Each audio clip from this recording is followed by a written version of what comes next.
Salam semua.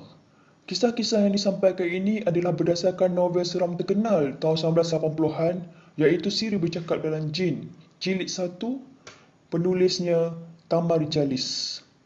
Anggaplah cerita yang disampaikan ini adalah sebagai hiburan semata-mata. Jika ada kebetulan, anggaplah sebagai pengajaran. Dan terimalah kisah berikut ini. Siri 26. Isterinya menjadi klik-klik. Dengan nada suara yang cemas, Datuk menyuruh saya membakar sumbu pelita yang padam. Seluruh ruang rumah terang. Udin masih terpaku dekat dinding rumah. Saya lihat Udin membongkokkan badannya sambil menekan perut. "Kau sedar apa yang berlaku?" tanya Datuk pada lelaki yang baru sedar dari tidur. Lelaki itu menggelengkan kepalanya beberapa kali. Datuk pun menceritakan semua yang terjadi pada lelaki, suami perempuan yang jadi hantu tersebut. Lelaki itu mengeluh panjang. "Masa isteri kamu mati, apakah perkara ganjil kau nampak yang terjadi padanya?" Datuk mengajukan pertanyaan. Lelaki itu terdiam memikirkan sesuatu. Tiba-tiba dia tersenyum sambil merenung tajam ke arah Datuk. "Tak ada apa yang ganjil, cuma..." Lelaki itu terhenti bercakap. Dia menelan air liur. Saya dan Datuk berpandangan dan lelaki itu menyambung kata-katanya. "Masa mengusung jenazahnya dulu, ramai orang bersungut terlalu berat." "Siapa yang cakap?" tanya Datuk. "Anak-anak saya." Datuk tidak dapat bertanya lebih lanjut kerana diganggu oleh suara Udin. Datuk pun segera menghampiri Udin yang berada dalam keadaan cemas. Perkara pertama yang Datuk lakukan pada Udin ialah memegang buah betis kakinya dan mengurut dengan perlahan. Usaha Datuk itu tidak mendatangkan kesan. "Ambilkan aku selai sirih." Datuk mengeluarkan perintah. Barang yang Datuk mahukan saya adakan. Datuk melipat daun sirih menjadi 7 bucu dan diletakkan ke atas tapak tangan kiri. Saya lihat daun sirih itu terus layu bagaikan kena bahang panas. Dari celah-celah jari Datuk, keluar asap menipis naik bersama bau kemian. Datuk melekapkan ke leher Udin. Udin melompat dan menjerit. Sakit perutnya serta-merta hilang. Daun sirih yang dilekapkan ke pangkal leher Udin itu Datuk ambil dan terus meramal-ramal sehingga hancur. Dari tapak tangan kiri, daun sirih masih lagi elok dan segar. "Kau kena badi bantu perempuan," Datuk memberitahu Udin yang pucat lesi itu. Datuk mengurut-ngurut bahagian belakang Udin sambil mukanya kembali menjadi merah. Datuk menyuruh Udin melakukan senaman kucing mencangkung. "Bagaimana rasanya?" tanya saya pada Udin. "Baru rasa segar sikit." "Kau baca ayat ni." Datuk mengulurkan secebis kertas yang bertulis huruf Jawi kepada Udin. Datuk kembali mendapatkan lelaki tuan rumah. Lelaki itu masih terpaku duduk di sudut dinding. Barangkali dia memikirkan sesuatu. "Ada berapa anak kau?" Dengan tenang Datuk mengajukan pertanyaan. Saya segera duduk di sebelah Datuk. Udin juga begitu. "4 orang, semuanya lelaki." "Ada di mana?" Saya gatal mulut bertanya. "Semua dah bekerja. 2 di Singapura dan 2 lagi di Kuala Lumpur. Duduk menyewa di Kampung Pandan," terang lelaki itu dengan jujur. Datuk segera menyiku bahu kanan saya yang membawa maksud supaya berhenti dari mengajukan sebarang pertanyaan kepada lelaki itu. Udin terus menggeliat. Suasana terasa cukup dingin sekali.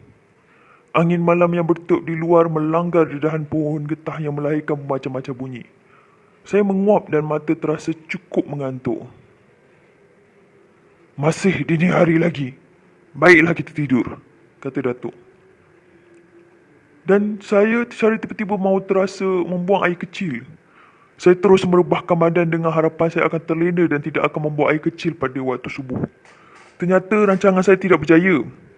Saya sudah tidak boleh tahan lagi. Seluruh pangkal pinggang saya terasa sakit. Saya mencapai pelita dan terus ke bahagian dapur untuk buang air kecil.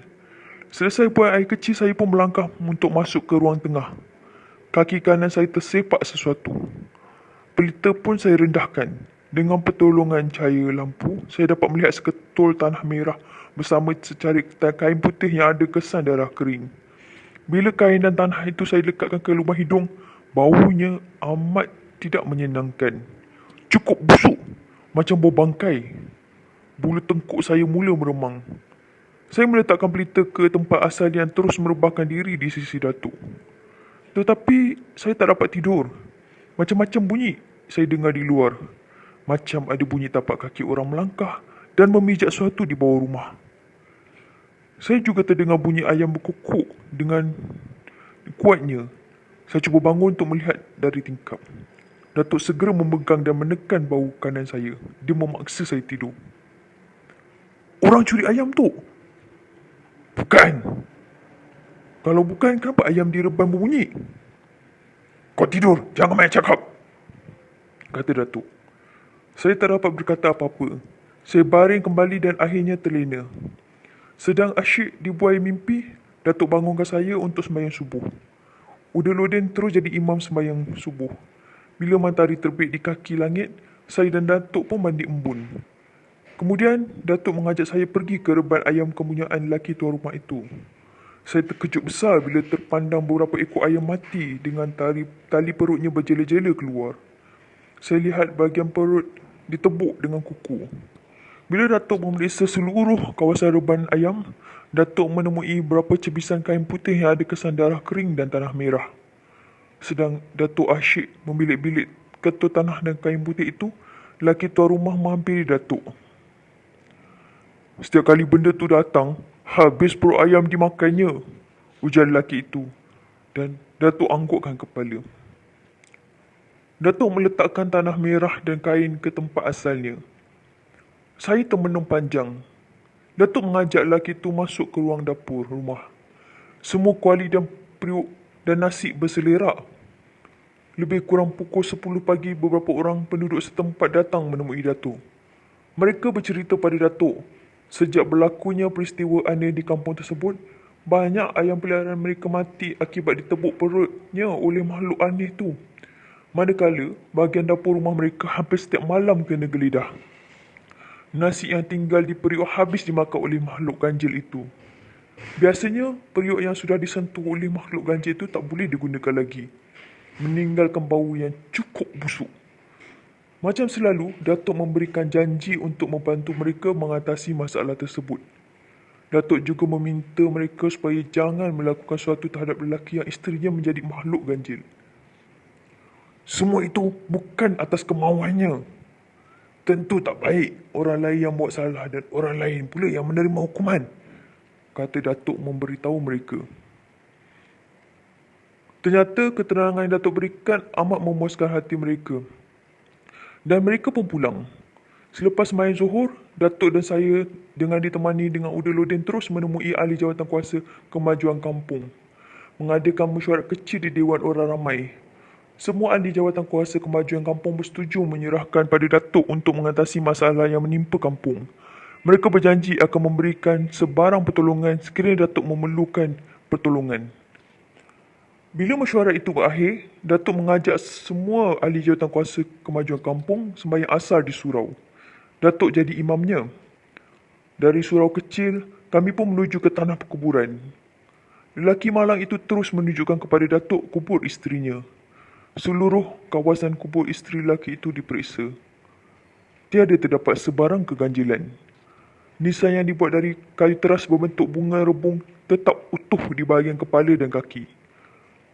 Pokok puding tetap hidup subur. Udaludin terus menguis-nguis daun getah kering yang menepuk tanah perkuburan itu dengan ranting getah. Beberapa ahli jawatan kuasa kemajuan kampung minta diri untuk pulang kerana urusan masing-masing. Matahari petang kian menurun. Suasana di tanah perkuburan terasa sunyi. 2 kali saya mengajak Datuk pulang. Datuk tak mahu pulang. Dia masih mahu mencari sesuatu di situ. Udaludin terus membersihkan kubur dan lelaki yang kematian isteri itu duduk termenung di pangkal pokok getah. Pukul berapa sekarang? Tanya Udaludin pada Datuk. Cepat-cepat Datuk merenung ke langit. Datuk kerutkan dahi lebih kurang dan merenung ke muka Udaludin. Lebih kurang pukul 4:30, kata Datuk pendek. Lelaki yang duduk di pangkal pokok segera bangun, menuju ke bahagian batu nisan di bahagian kaki. Dia terus menolak segala daun kering yang terdapat di situ. "Lubang," katanya. Saya segera meluru ke situ. Memang terdapat satu lubang dalam ukuran satu kaki bulat. Bila saya mahu menjenguk ke dalam lubang, Datuk datang dan menolak saya ke tepi. Kerana hari sudah beransur gelap, saya tak dapat mengagak berapa dalam lubang itu. Datuk mahu menimbus lubang, namun hasrat Datuk tidak terlaksana kerana kami tidak membawa cangkul. Udaludin menutup lubang itu dengan daun-daun kayu kering. "Berapa lama isteri kamu meninggal?" Mendadak saja Datuk menyoal lelaki itu. Udaludin merenung ke arah tepi kawasan perkuburan yang penuh dengan pepohon keduduk dan anak-anak getah yang terpegun dalam kesamaran senja yang kian gelap. Suasana cukup sepi. Saya mula merasa takut. Saya takut melihat batu-batu nisan yang terpacak. "Hari ini genaplah 44 hari," jawab lelaki itu serentak. Dengan itu, saya terdengar pokok-pokok kecil di pinggir kawasan perkuburan dikoncang orang. Saya menoleh ke arah bunyi itu. Disebabkan suasana bertambah gelap, saya tak nampak sama ada pokok-pokok di situ bergoyang atau tidak. Saya juga mula terdengar bunyi orang mencari-cari kain dan bunyi papan kena ketuk. Semuanya datang dari arah hutan kecil di pinggir kawasan perkuburan. Bila bunyi itu hilang, saya terdengar bunyi suara perempuan menangis.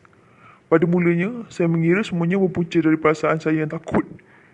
Bila Udaludin sendiri yang memberitahu saya bahawa dia juga mendengar seperti apa yang saya dengar, ternyata saya tidak berhayal. Satu kenyataan yang berlaku di dalam mata yang tidak boleh dilihat. Ada macam-macam bunyi yang saya dengar. Macam suara isteri saya. Lelaki kematian isteri menyatakan kepada Datuk dan saya. Datuk diam. Perasaan saya sudah tidak damai. Saya sentiasa berdiri dekat Datuk. Kemudian Datuk pun mengajak kami pulang. Sepanjang jalan pulang, kami terdengar bunyi tapak kaki manusia mengikuti langkah kami. Bila direnung ke belakang, tidak ada apa-apa yang kelihatan. Kami berpisah dan Udaludin di kepala simpang. Dia terus menuju tempat dia menginap. Kami meneruskan perjalanan. Datuk bagaikan tahu yang langkah kami dikori oleh manusia atau makhluk yang tidak dapat dilihat.